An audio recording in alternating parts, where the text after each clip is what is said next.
Question de Raymond. Je suis propriétaire d'un appartement et le syndic nous coûte très cher. Le gouvernement envisage-t-il une loi pour encadrer leurs pratiques? Alors là, on parle des syndics évidemment professionnels. Il y a effectivement un projet dans les tiroirs. Est-ce qu'il en faut un ou pas? À titre personnel, j'en suis pas totalement convaincu. Là encore, un syndicat de copropriétaires, enfin une copropriété, pardon, peut négocier les honoraires avec le syndic. S'il n'est pas content de son syndic, il en change. Pourquoi est-ce qu'il faut en permanence rajouter des règles, des contraintes sur tout? Tous les artisans, tous les chefs d'entreprise, tous les Français vous disent en permanence l'administration c'est trop compliqué, il y a trop de règles, il y a trop de normes, il y a trop de contraintes, on n'arrive plus à s'y retrouver. Et à chaque fois qu'on a un pépin, on veut quand même une loi. Mais peut-être qu'à un moment, on peut juste faire confiance aux gens. On peut juste se dire, ben oui, une copropriété, si elle n'est pas contente de son syndic, elle vote et elle en change. Voilà, c'est aussi simple que ça.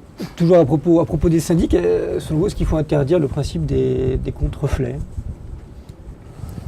C'est une vraie, c'est une vraie question. Parce que ça fait partie des dérives justement. Ça fait partie effectivement des questions qui se posent.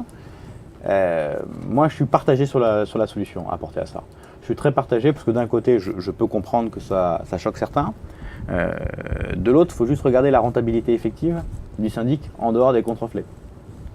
Même si la Banque de France a récemment recommandé leur arrêt? La Banque de France recommande ce que la Banque de France a envie de recommander et elle a sûrement raison de le faire. Je vous dis que moi, je suis partagé sur cette idée-là, sur cette solution-là. Je comprends qu'effectivement, ça puisse choquer les copropriétaires, donc il faut probablement mettre un peu plus de transparence dans tout ça. En même temps, si vous enlevez 50% des revenus d'une profession, on verra le résultat sur la profession. Vous parliez d'un projet de réglementation qui était dans les tiroirs. Est-ce que ça concerne précisément les contreflets? Ça concerne notamment cette question-là.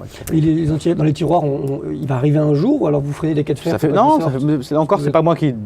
C'est pas moi qui gère ce dossier-là, puisque la réglementation des professions, c'est le ministère de la Justice. Donc c'est le ministère de la Justice qui avait préparé un texte. Il sera discuté un jour ou l'autre. Est-ce que ce sera dans une semaine, dans 15 jours, est-ce que ce sera dans 6 mois? Ça, je ne suis pas capable de vous répondre aujourd'hui. Pas un pronostic? Non, je ne donne pas de pronostic parce que là encore, ça fait partie des discussions en cours sur ce sujet-là. Moi, je ne suis pas totalement convaincu. Vous savez, c'est comme tout.